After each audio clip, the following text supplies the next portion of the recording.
Welcome back, everyone, to the second part of our Executive Strategy Day oriented around serious and applied gaming. My name is Harold Warmelink from Breda University of Applied Sciences, and I'm joined here today by four great people who agreed to join this lovely panel interview and discuss their first couple of years doing business in this industry. And they are, to my far left, Daan Groen from InThere, Teun Aalbers from Gainplay Studio, Jurriaan from Rijswijk from Game Solutions Lab, as well as Games for Health Europe, and Mathijs Konings from ActiveQ. Now, they all have two things in common, basically. These gents are all co-founders of each of their respective companies in this serious and applied gaming industry. And they're all more or less long-run startups, right? As we mentioned before. They've been at it for several years now, some longer than others. But they're all, well, let's just say, beyond the hurdle of a launching product or getting those first customers. And they're taking next steps. So how do you survive in this hectic industry that we call serious and applied gaming, or at least for now I am calling serious and applied gaming? I'll ask you a couple of questions to paint a picture of the struggles of your long-run startups, having to figure out those first years, what works, what doesn't work in terms of business and organizational design. So how do you set up your organization to do that business? All with the goal to really start sharing knowledge on how to, what we like to call in our project, stay fit as a startup. Stay fit. Being able to identify a need for change and the drivers behind those change. Sharing knowledge to stay fit. So the way we're going to do it is pretty simple. I'm first just going to ask you, tell us about your company. So what is basically your core business at the moment? So let's start with Daan. Daan, tell us about InThere. Yes. Your core business. Yeah, Daan Groen, company is called InThere. Our core business is very small, really small gaming interventions within companies. We like to call this micro games. Our goal is to train a broad audience, 3,000 plus employees worldwide, by using interventions will last up to from 1 to 15 minutes, and we focus on train on a daily basis. We train people within a safety environment, safety regulations, health, and for example food safety and hygiene.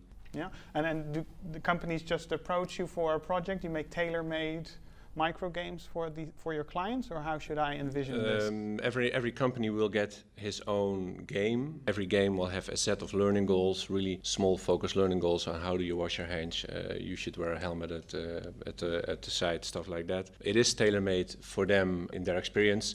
At the back, a lot of stuff is recycled, a lot of mechanisms are reused, and a lot of libraries are being used to make sure that we can develop in a really big fast pace for these customers. Understood. Yeah, I think that already paints a pretty clear picture of your core business at the moment. Yeah, I think so. Let's move on to Teun from Gainplay Studio. Yes, our main business is making obviously applied games and applications in the healthcare sector, and we are kind of pivoting towards different sectors at the moment as well.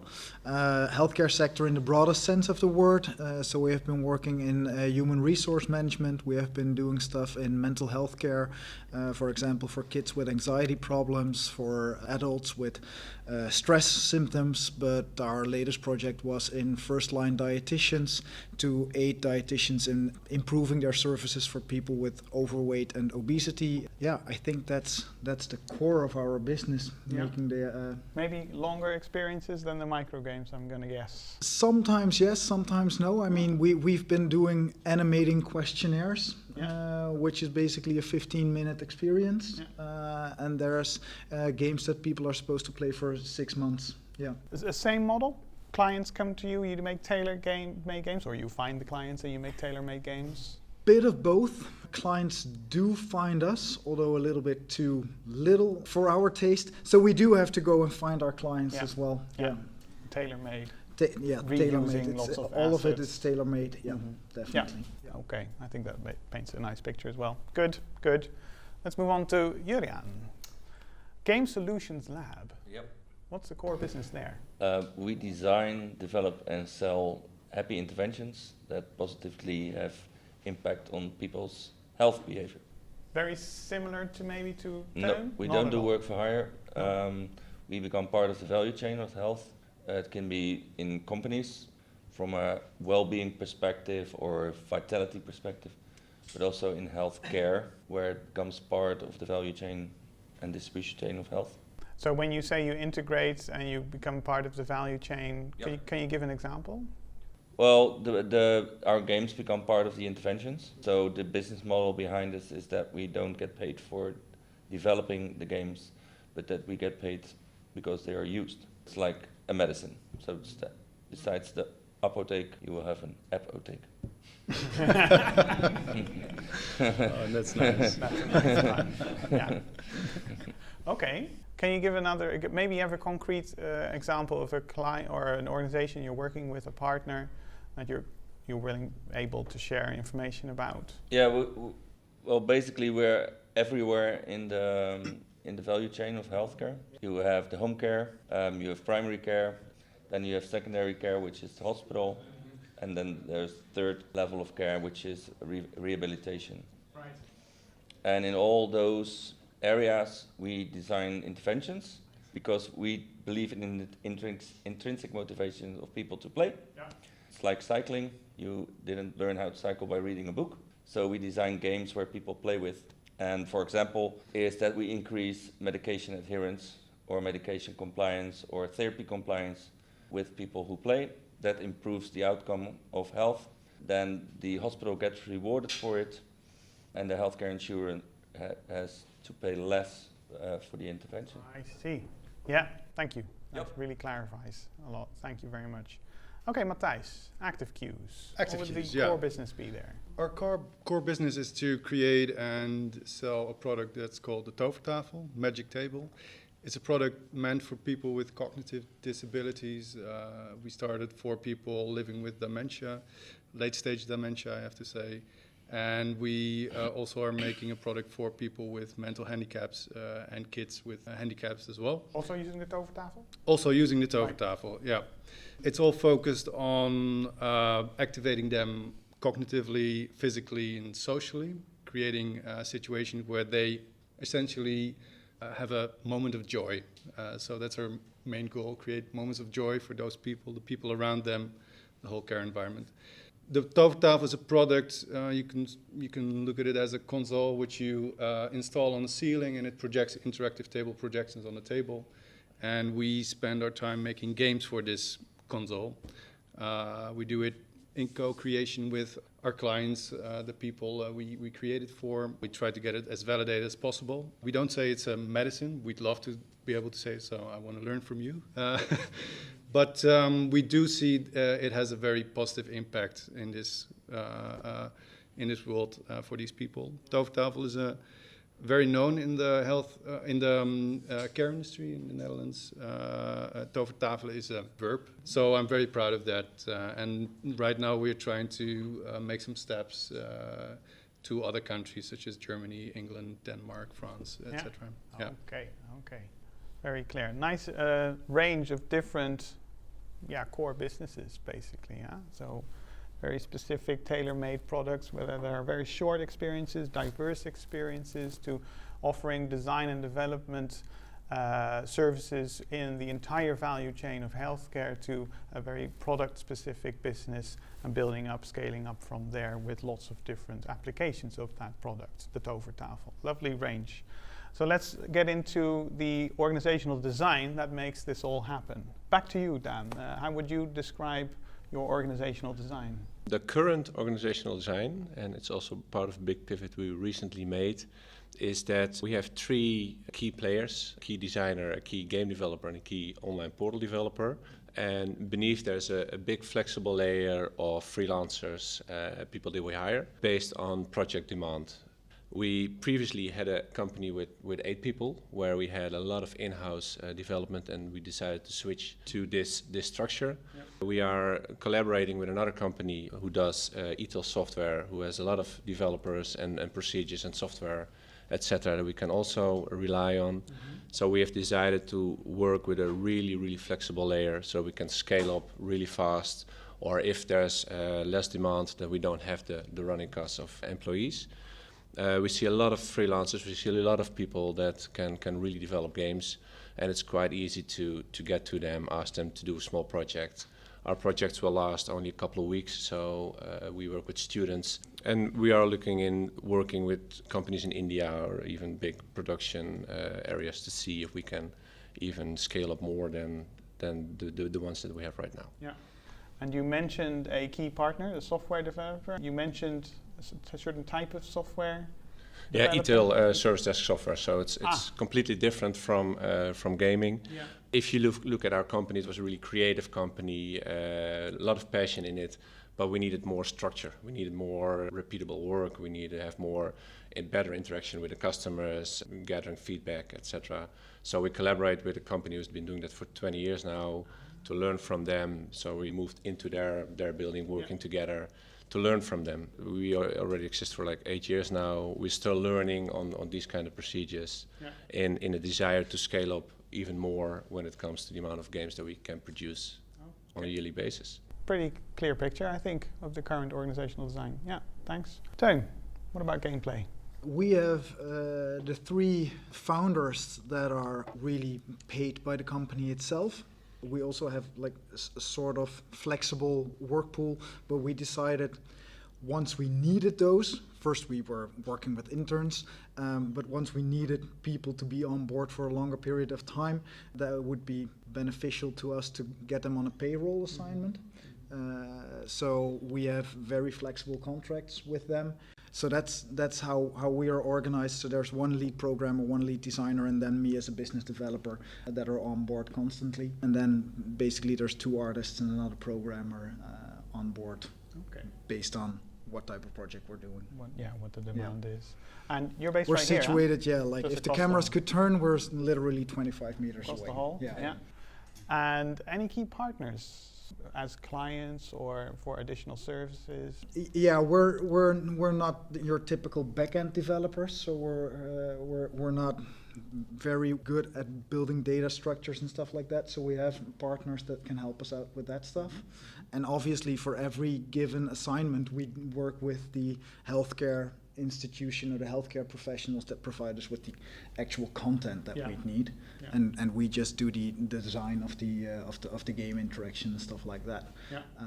So we, for every given project, we have a key partner or the client that's a key partner. But there's not really like a pool of clients. There's Ucreate that we talk to a lot because they're in the same kind of field of area of expertise. But there's no formal kind of agreements with Ucreate. No, I mean a partnership can be informal, right? Yeah.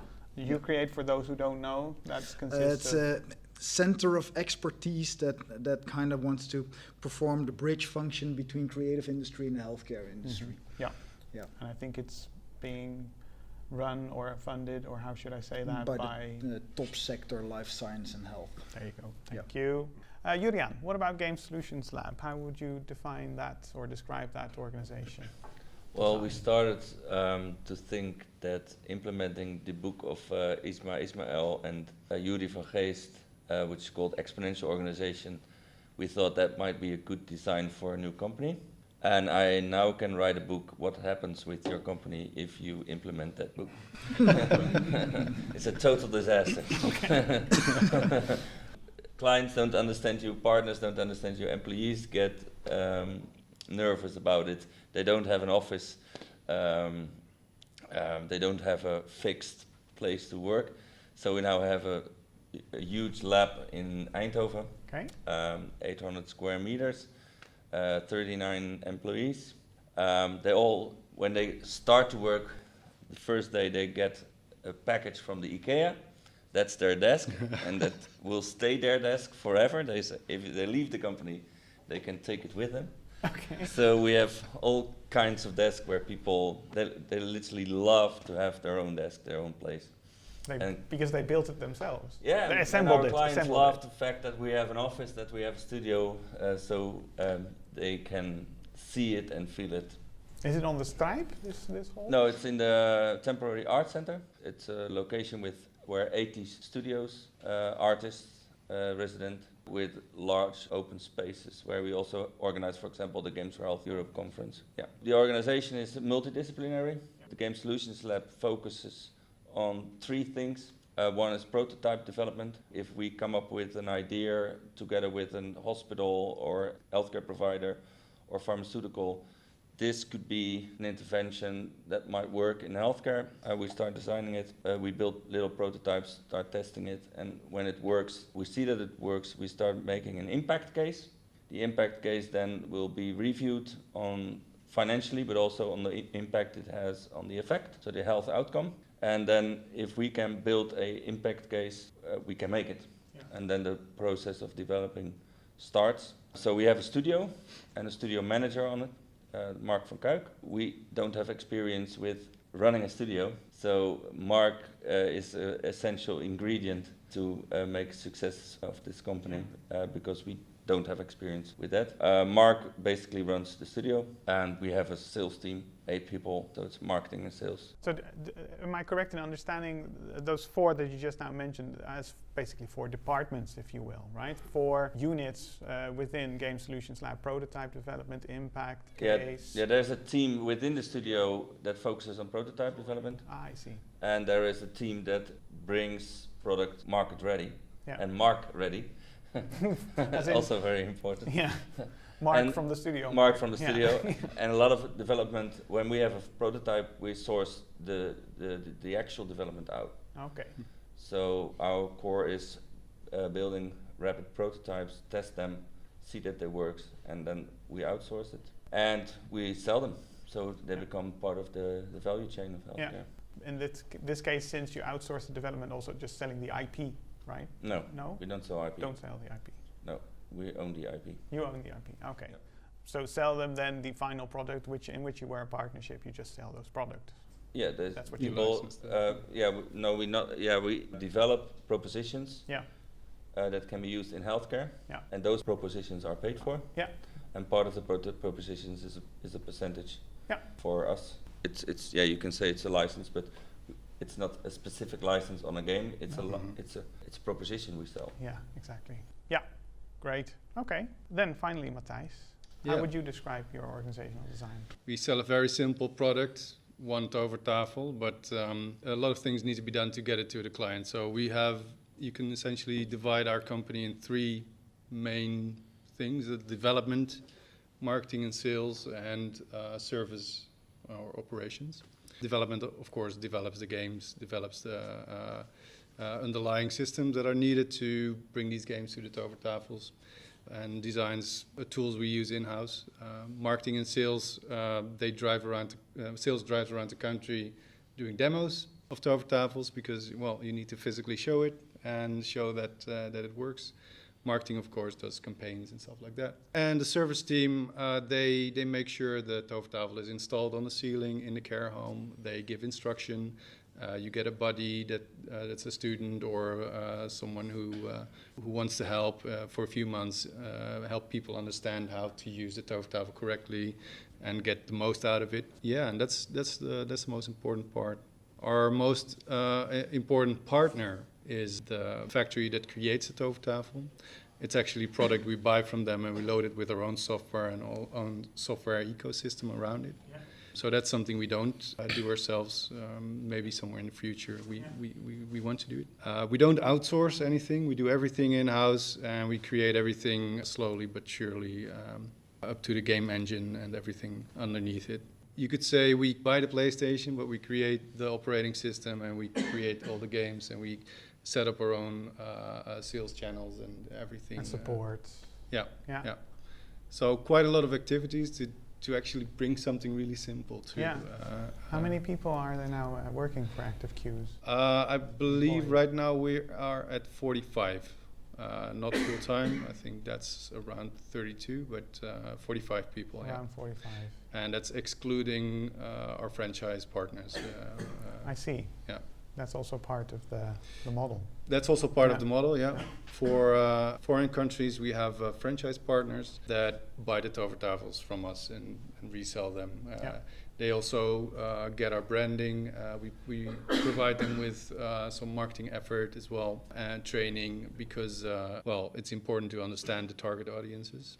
What I forgot to tell you is that we also have research and design department, which is part of the development process. Right. We employ 2 researchers that do a lot of research to the target groups we work with, and they also, on their term, work a lot with universities, with students that do studies for us, and bigger research groups as well. Yeah. So those are also very important partners for us. Partners Yeah, in that key partners. respect. Yeah. Maybe what's also interesting to tell is that we used from the beginning a methodology called Rockefeller Habits. It's something you use if you want to scale up quickly, and it helps you set up meeting rhythms, but also set up targets for the next quarter and ways how you can reach them and get your whole company together to focus on 5 main goals for the next 3 months and celebrate that and how to structure that. It's called Rockefeller Habits. It works really well for us actually. Right now we are looking a little bit more into lean startup because we feel our company is getting quite big and we need this startup mentality still running through the company. With the new product we are creating for kids, it has been in development for a long time. We have set up like a small startup-like team who works on that to be able to make quicker iterations and stuff like that. Same technology? Same technology, other target audience. So other market approach, other sales approach, other service approach. Kindergartens and schools. Yeah, special education, regular schools as well, but only if there's kids with cognitive or disabilities. Yeah. And maybe hospitals, although that market is not very big, but Okay. Yeah. Something you are really starting to pick up right now. But you've been developing towards that for a while now, you mentioned. Yeah. Yeah. And we actually had a soft launch of this product. Oh, okay. Yeah.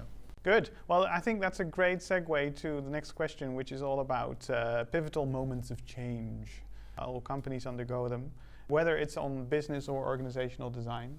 And Mathijs, if I were to ask you, what was the last pivotal moment of change you underwent as a company recently in terms of business or organizational design, what would it be? What I mentioned just before, the fact that we want more focus on innovation, on more startup vibe where we can iterate quicker was meant an organizational change for our company. We actually hired someone we call an innovation manager, and we also introduced lean startup as a way of approaching new projects and getting products quicker to the market, test them, and then iterate on them. That's a big change actually. And that was very recent then, or as in half a year ago, like a few months ago, we introduced that, and it has been the main theme and topic for the last quarter because of the Rockefeller Habits. Yeah.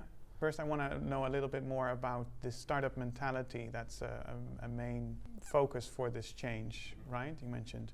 Could you make that a bit more specific? What is it when you refer to a startup mentality that you were missing?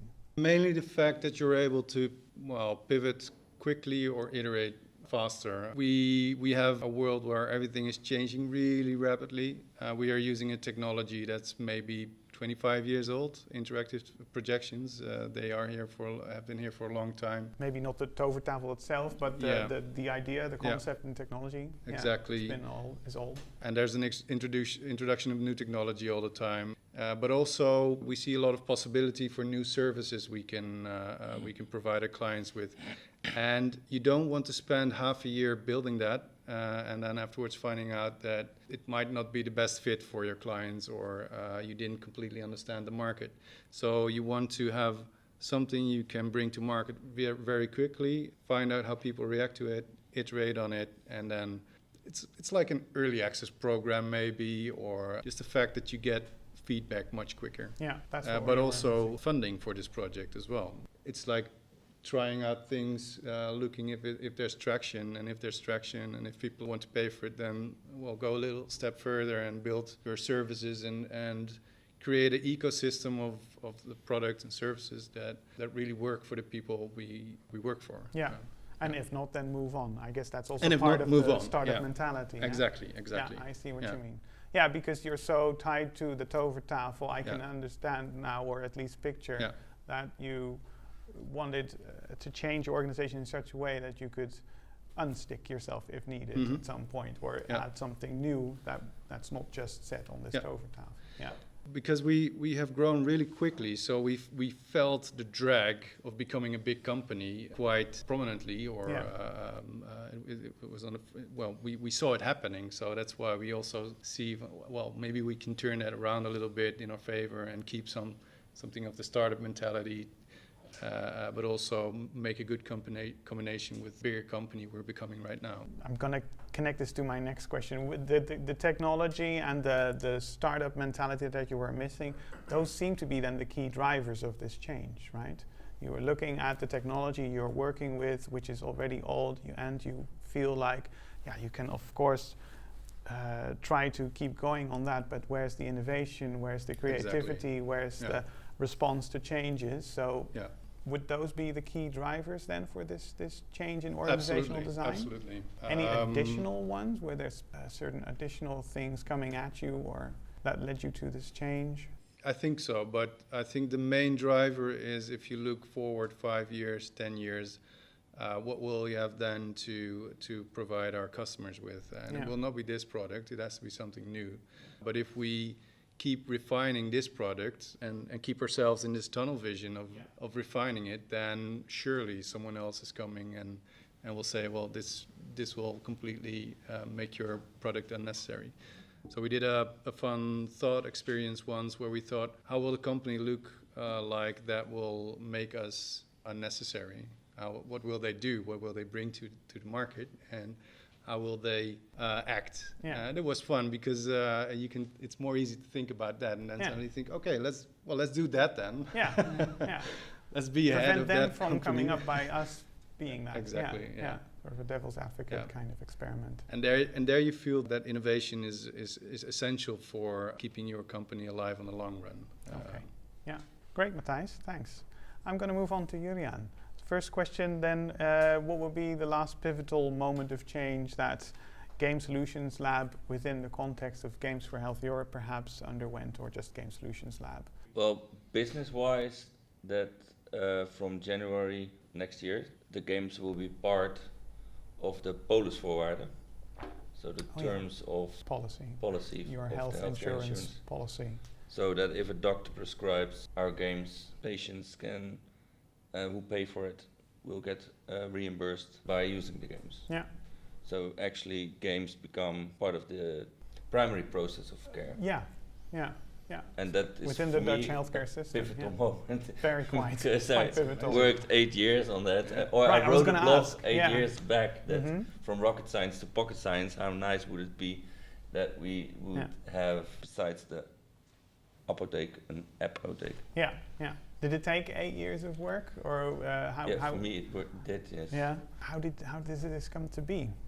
Because there's drivers behind this change. Your personal driver 8 years ago, and then there's lots of work trying to convince, I guess, the health insurance companies to do this somehow. It's belief, but also it's for me it was like asking yourself the question: if you jump out of a plane with a parachute and you don't open it, will you die? That's basically, if you ask me, do games work? They work. What healthcare is interested in right now is not do they work, because we have proven many times that they work. The interesting part is how do they work? So, and how much do they contribute to the quality of life of patients, but also how can we reduce the cost of care? So we had to prove that, and with a couple of games we managed to do that. And that's thanks to the caregivers and the care providers, because they're the real heroes, because they started using it and proving that it reduced cost, increased quality of life of patients, etc. So maybe then, if I were to put it in my own words, a key driver of this upcoming, very quickly upcoming change for you in terms of business is just the sheer effort of doing lots of evaluation and validation studies with the apps that you made or the applications you made. On your left side, there's An example. there's a researcher who we worked closely with on the research he did on brain aging. Yeah. So one of the projects, thanks to Did it require 2 good projects, 10 good projects with validated outcomes? Well, we have 100 now, so we've validated 100, over 100, and 10 are now part of the ecosystem, so the primary process of care. And I can imagine that the organizational design change that comes with it is also a key driver, of course, for this change, in the sense that you needed the impact cases, the researchers. What we needed to do was preventing that we started becoming a boring company. All the security aspects of the games and all the medical aspects of the games are not executed by us. So we do that with partners or the hospitals themselves, because we don't want to get into a situation where we need to have compliance officers and security experts, etc. So that's not who we are. So to prevent the energy you need for creative thinking in designing people's behavior or influencing people's behavior, that's our asset, basically. And you don't want to lose it by a lawyer who says you're not allowed to do that. Well, what's the role of Games for Health Europe in this change? Well, it's a foundation. Games for Health Europe is a foundation, so it doesn't have a development activity. So we are basically the platform, and not only the platform for Game Solutions Lab. Of course, we use Games for Health for Game Solutions Lab, but there will be many people on stage presenting. Then, Teun, tell us about the last pivotal moment of change. Well, first, let me congratulate Jurriaan on getting games into the healthcare insurance policy, because that's pretty damn groundbreaking. Yeah, that is groundbreaking. And hopefully we live long enough to benefit from that as well, because we know the struggle that is. But our last pivotal moment was, I think, that we really started to look for different types of funding and thus clients, because we have been, the last 8 to 9 years, we have been living off of clients that came in with either some sort of subsidy or grant, which is a really difficult business case to keep running and to keep growing your team, because it's not really sustainable, because once the funding ends, the entire project ends, and that means if there's not another project lined up, then you have to let people go. Which is basically always the case, because if another client comes, and Daan just mentioned this as well, then they want to line up a project, it takes like a month, and then they don't want to start or something like that, or they have a research project that needs to be finished by a certain set deadline, which you can't make because you're developing for another 2 months. We started to school or educate our clients a little bit more about being a good client, and how the creative industry does things, which is completely different as from the medical perspective that we work in. So I personally am a bridge in that perspective. But we're starting to look for other digital design and marketing agencies that do something similar to us, but don't use these creative and gamified or game mechanics to get our message across, and see if we can transfer to that area or field, and to see if we can get more sustainable partnerships with academic centers or university colleges or stuff like that, where it's not just project based. Hopefully through you create, for example, as well, where it becomes a more sustainable form of income. Longer term, multi-project relationship, program-based relationships. Yes. Is what I'm getting from that. Yeah, and also because you have, as far as the medical part of it goes, you do have to prove or move, right? If you don't have to prove, nobody will start using it, which is difficult to combine with our iterative design because when I did my PhD, of which Jurriaan was a part, you write a protocol for 3, 4, maybe even 5 years, which is set in stone, which doesn't really match with iterative design. That creates friction and a problem between these two sides of the equation. And you still, as a creative, need to prove that your product works, otherwise why the hell are you doing it? But you can't do it in a 4-year trajectory that has been set in stone up front.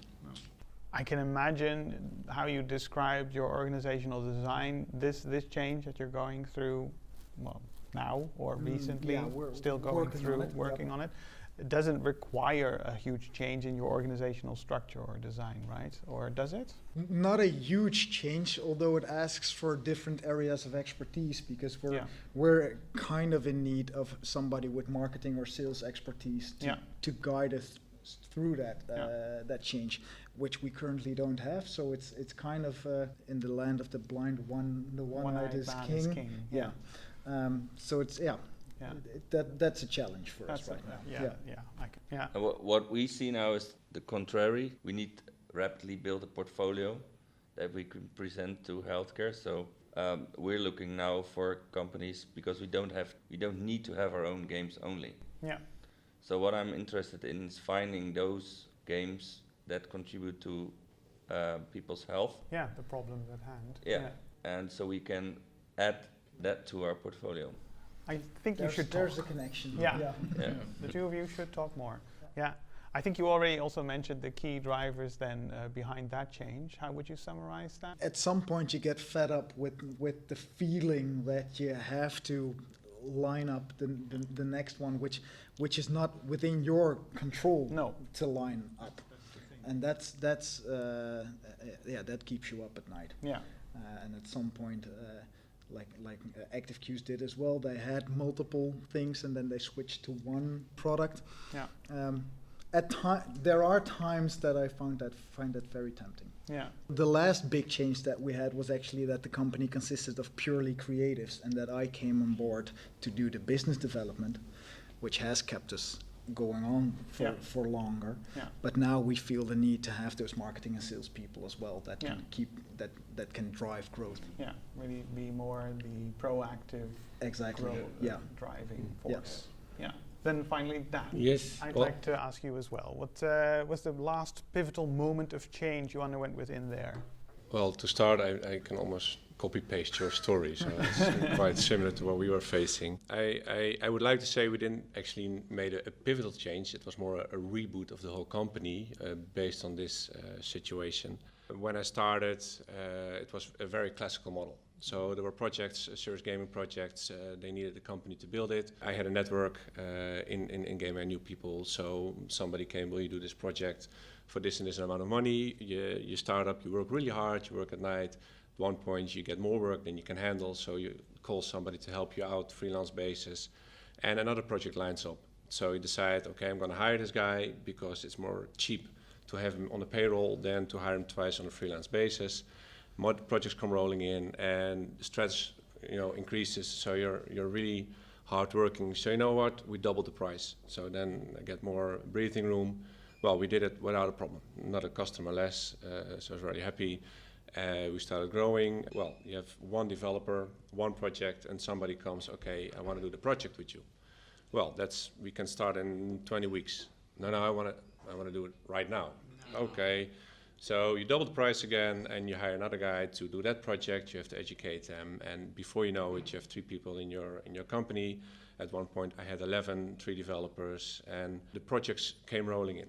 Well, that was really nice. We had at our peak we made about 5 to 8 games per year. We're happy about it. Prices were acceptable, so we had some money left, so we could start experimenting. But as Igor also said, a lot of these projects failed. You make misjudgments. Especially in the beginning. Okay, I'm going to do it in 500-600 hours, which will turn out to be the double. Or the project didn't really work, so you need to rebuild them or redo them. And that work carried over to the next project. So you start your new project, and then suddenly the developer has 2 projects. And secondly, as a game designer, I started a company. And I didn't have that much experience with sales, but the strange thing is I was the one doing the sales. And the more sales I did, the more projects I sold, the more I had to design, the more I had to do work within the projects. So we had a curve which was, okay, not so much work, I'm going to do a lot of sales, I get a lot of projects, I can't do sales anymore because I'm designing, and at one point I'm even managing the projects, and I can't do sales anymore. And then, oh shit, yeah, money's up, money runs out in November, I got to do sales again, 3 months. And that cycle went on for a couple of years. It took a lot of my energy, gave me gray hairs. It was very interesting to do all these kinds of different projects, but every time starting from square one, doing the whole project, finding new customers was really, really difficult. And then you come to a point where you have 11 employees, and the first employee will be in your service for 5 years. And then something changes in the mentality that people work. When they begin, they're eager, they want to discover, they're really creative in their problem solving. And after a couple of years, they get into a rhythm, and then, well, this has always been the way that we're doing things. This is how it runs. And it became very difficult for me to make that pivot, because I wanted to move away from this projects-based business model, and I wanted to move into a license-based business model, or into a model where you could talk to a company and say, okay, what keeps you up at night? Well, I have 3,000 employees that don't know the safety rules. Okay, then for $500 a person, I can train them in these safety rules. And then suddenly you're not going to talk about building a game anymore, but you're going to solve a problem for them that they normally pay 700-800 euros for, and we can do it cheaper by using games, which is a really effective way. So I wanted to move into that direction, but I got a lot of projects and a lot of people sitting in this old habit, and I couldn't tear away from it. So I rebooted the whole company and said, okay, I'm gonna actually go back to this whole startup phase, just take the 2 most important employees and focus now on this other model. Yeah. So the pivot was, I started in October, November to prepare it, find different customers, try and see, okay, what works, set up marketing, sales channels, and then pivoted in that way, collaborate with a company who has been doing that model for a long time, talk to them, use their expertise, use their salesperson. So I spent a lot of time with their salespeople. So, okay, if you're the customer, can you also maybe give them this flyer, tell them a little bit more about this, can you help me to go into that model? And I think from July we are now focusing on that model, and it's starting to work really well. It's pretty soon to say, but I was able to reduce the production time of the games by making it more modular. So no big projects, but just say you're going to take small modules, and we can, you're going to build a module, you're going to build a module, you're going to build a module. One developer puts it all together and makes sure it works. We have a team to test it, and then we can go live in just a couple of weeks. And then you can go to companies and say, okay, I'm going to train your people. Is this the new safety regulations? Did it just come out? For example, you can go to McDonald's and say, okay, there's a new sandwich. Well, I can train your whole employee base. Give me 2 weeks, and then we can have these sandwiches in our small game. They can train it, and when they come to the office or to the McDonald's for the first time, they can build it. And then, of course, they need to do the practical approach. They need to actually do it, but the theoretical part is already onboarded then into the system. I see. So this pivot was created from October till about now, and I can tell you it's a relief. You're not working 16 hours a day anymore to get new jobs, design them, and manage your team. You don't have to sit down, do HR, administration, all these things anymore. You have to do it, but not on the scale of keeping 11 people happy. Yeah. And that was a relief. So now I can really focus on that innovation again that we're looking for, and to find a product that will actually be scalable. Good thing is we're already talking to different countries. There are people that we know in Brazil and France where we can say, now use this method, take this method, this way of using games, and maybe use it in Brazil as well for language education, and in France for healthcare, stuff like that. Yeah. Because it's so modular, it's so systematic. That's okay.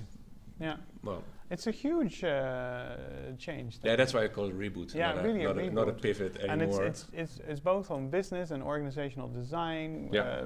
largely thanks to this new software partner also immense, isn't it? Yeah. Well, it is, and but it's the biggest tip that I can give to every startup is collect the right people around you. Yeah. People who know these kinds of things that have experience with that. And this company knows nothing about gaming.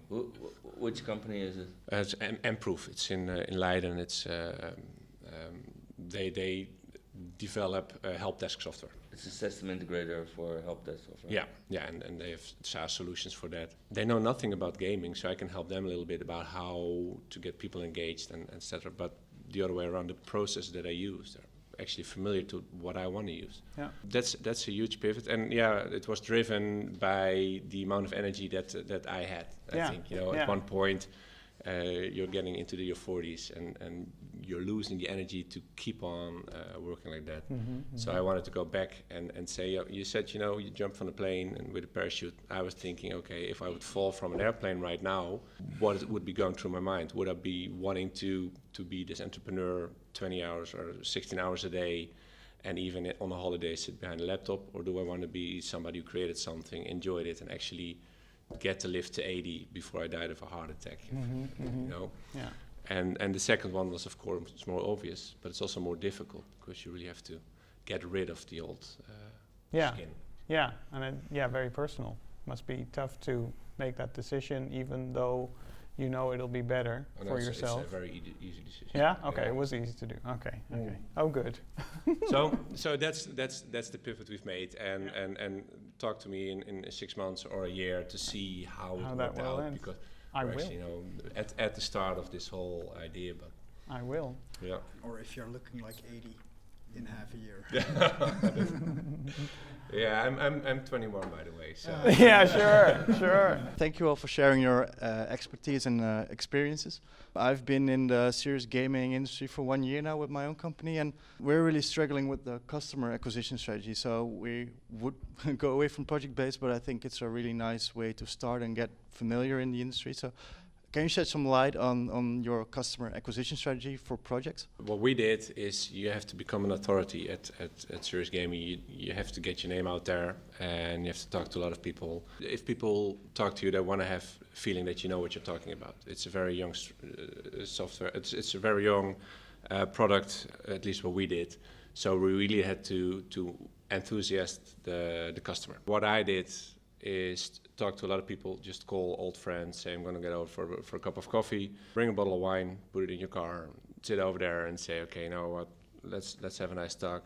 I know that you're not interested in my product, but do you know 1 or 2 people or 3 people that I can give a call, that I can say, you reflected me to talk about my product. So that was how we did it, and then you get a big network of people that you can talk to and say, do you know somebody that has a project that's in need of our expertise? Any additions on that? Alternatives? What do you offer? Yeah.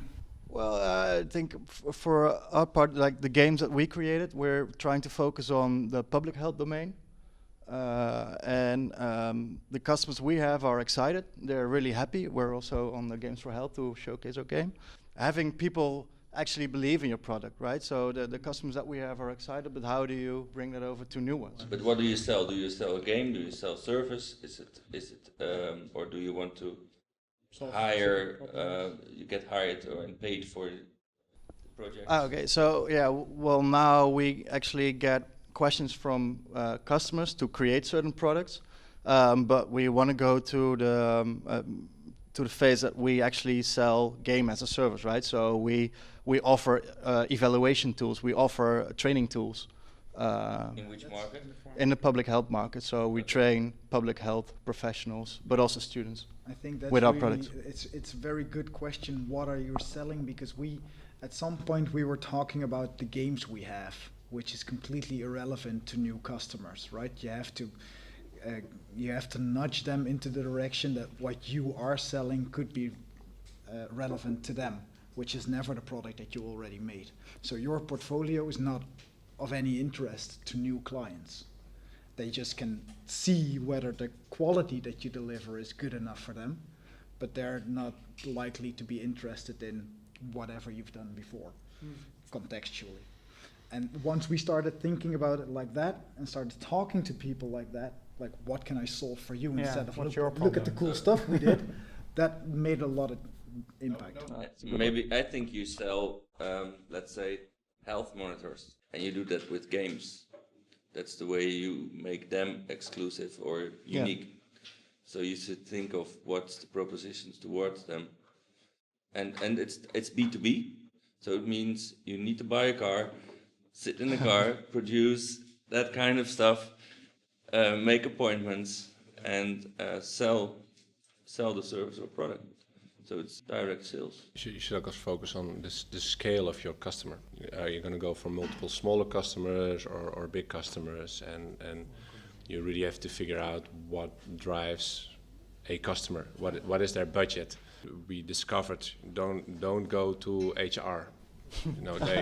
They don't have that much budget. They have a small training budget, but go to the innovative partners or people that have bigger projects. Focus on them.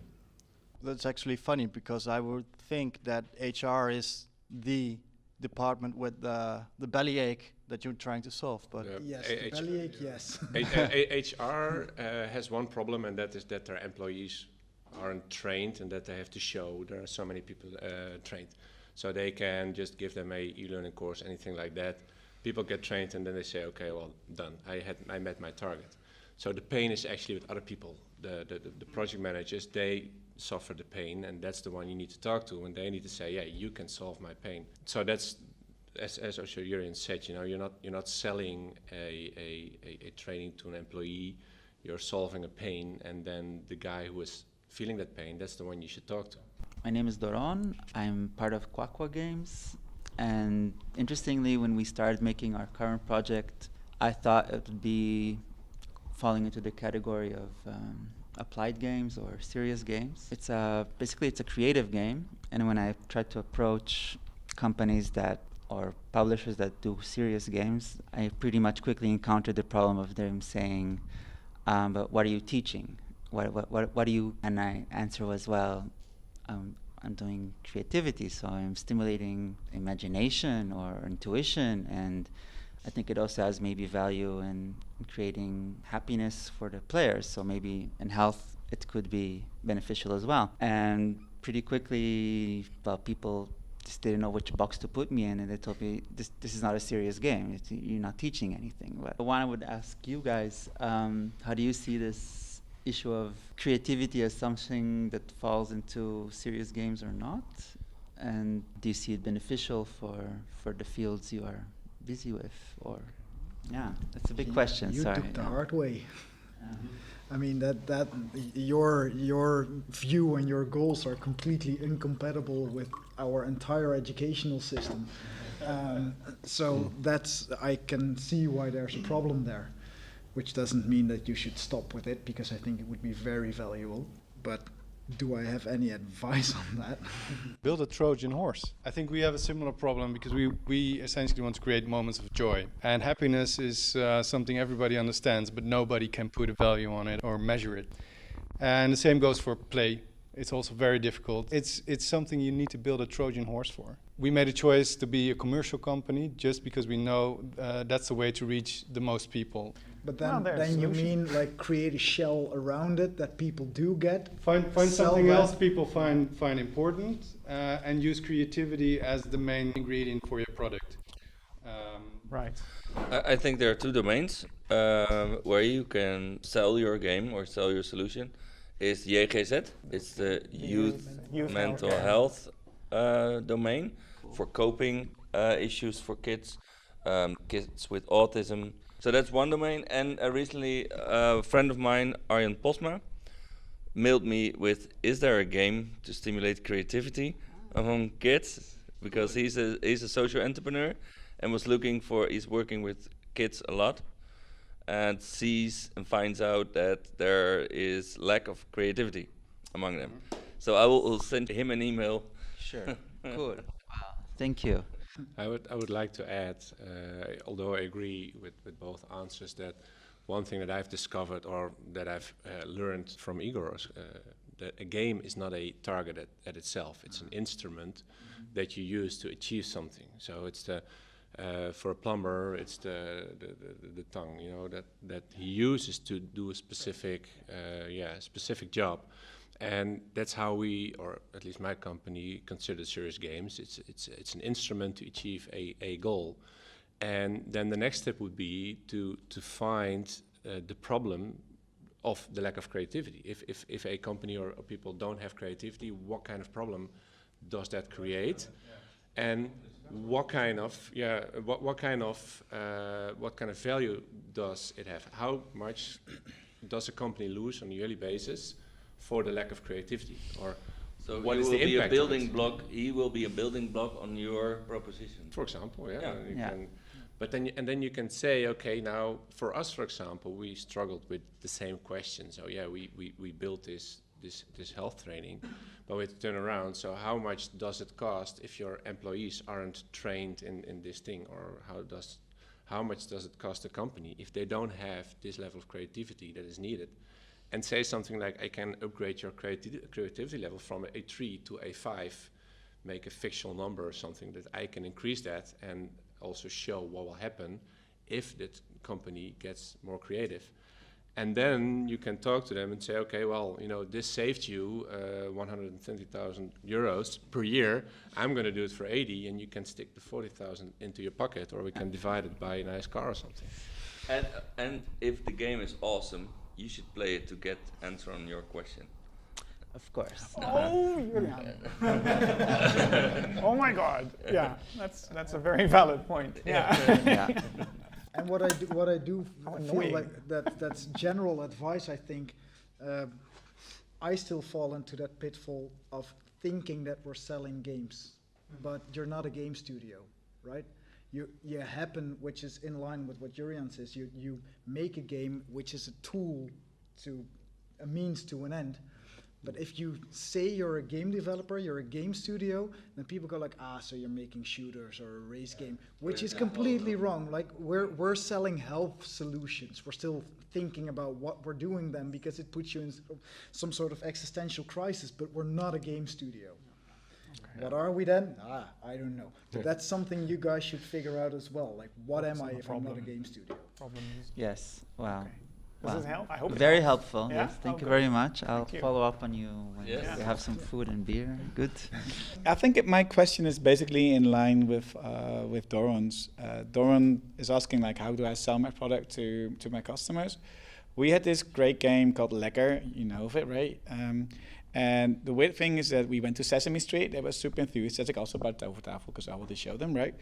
But they have a huge strategy and you never fit in. Then we went to PepsiCo, and PepsiCo was also super enthusiastic about the game in which you run around and have multiple devices and stuff.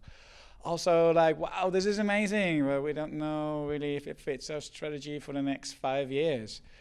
So, oh my, like we can't sell this to the public because the public doesn't understand the game, because it's a bit much. Because you have to set up all kinds of stuff. We have no track record there. We don't have the budget for marketing and stuff. I think we've been luring with this game for 3 years, 4 maybe already, and still haven't sold it. And suddenly, this guy next to us just threw it somewhere, and now I think children in wheelchairs are playing it. Yeah, so SMK placed an order for Lekker. So I don't know if you... I know. Did I you just know got a call that? from Mark. But the thing is, I'm so surprised. Like, how can I ever have imagined that this game in which you have to run around is now being played by children in wheelchairs? Yeah. Yeah, How do you prepare for something like that? don't. That's a question. Oh, sorry. Anyone? How do you prepare for building a game that's made for running that is now played by children in In wheelchairs? wheelchairs. But you think you know your target audience, but apparently you don't. Perfect question. Yeah. Well, one thing Well, what that I like about the game is that it's a game to let kids exercise around the theme of cookies. So there are cookie monsters in the game. So it's an unhealthy subject where they show healthy behavior. So it's hilarious. I guess it's emergent behavior, right? And I think the trick is to always stay open to stuff like that. I mean, it's so easy to stay focused on your initial goal. Like our last game is developed with and for dietitians, but it might turn out that lifestyle coaches are the better target audience for the game, actually. And if you don't listen to what other people are saying because the dietitians are the one, then you might miss out on all these cool opportunities. Because yeah, wheelchairs, why not?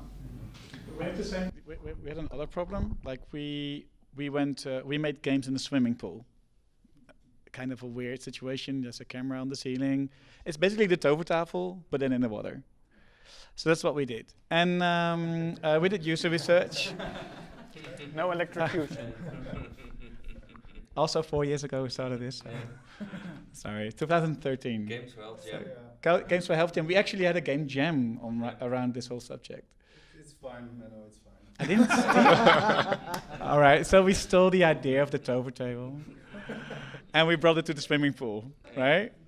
Same thing, it's cooperative, not competitive, right? But we went into the swimming pool centers and they all liked it at first, but they didn't want to pay for it because there's no competition in our games. It's like we're going to swimming pools and you talk to the directors and you talk to all these huge people and they're like, oh, this is amazing, we're going to buy this. No. Right, so we never got through there, and now I think we played swim games with Kitty. Went to the children who are mentally challenged, and instead of the knuffelkamer, I'm not sure how to. We had the hugging room where they got the snoozle room, right? Yep. They call it snoozle room. They turned it into an interactive snoozle play water experience and played that game there.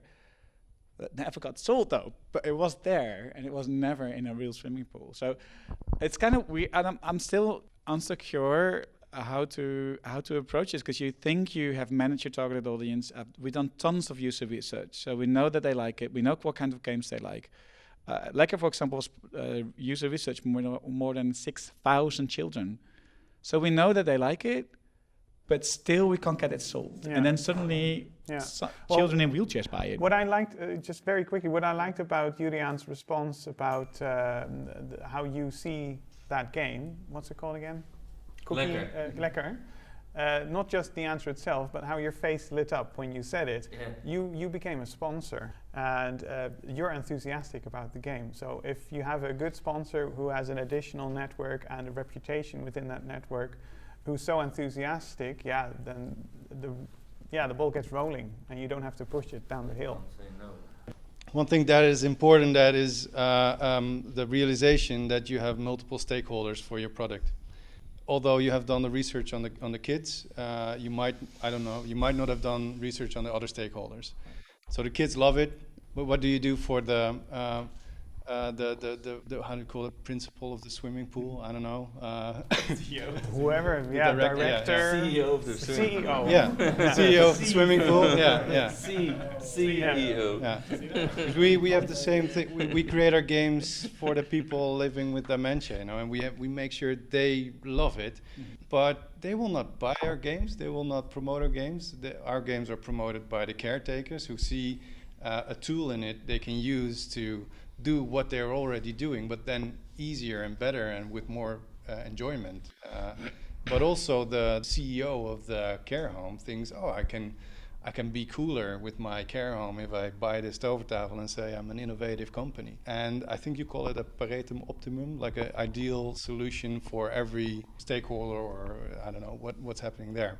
So get a good view on who are all the stakeholders you have to sell this product to, see if you meet their needs, all of them. I think that's apparently you're not solving the CEO of the swimming pool's problem. Exactly. Yeah. Exactly. Coming back to your story. Key stakeholder there. Thank you. Great, And thank you. I would like to add, that's part one of the answer. I would also, what we did is find somebody who knows nothing about games and who knows nothing about what we're doing. As a designer, I have my focus, this is what it's supposed to do and this is where you're supposed to use it. But we found somebody who just took the game, went to a completely different company and said, okay, can you use it? Yeah, okay, it's about terminals in Rotterdam, and I know that you sell flowers, but if we do it like this, do you think you can use it? And somebody has that broad vision can actually enlighten you, or me at least as a designer, and to take it further. and they see things that at one point you won't see anymore. After developing the You're game for so 6 in the months, game. you're Yeah. really focused. And you know, we always say expect the unexpected. That's what really happens. You think you've got everything aligned, you talk to everybody, and everything is right. Everybody's happy, everybody's enthusiastic. We launched the game. It was not that successful.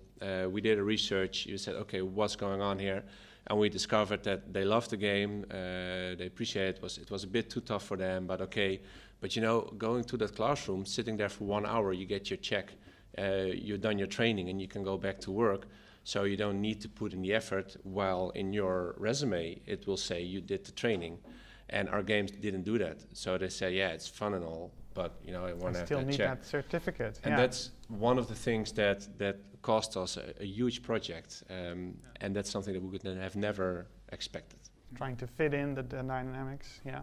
Okay, I think we have to leave it at that. Well, I want to do 2 things right now. First, I want a big round of applause for these lovely gents, Mathijs, Jurriaan, Teun, and Daan. Thank you so much for coming here, answering all these questions, and just sharing these stories of these 4 wonderful companies InThere, Gainplay Studio, Game Solutions Lab, and Active Cues. Thank you very much for joining. See you next time.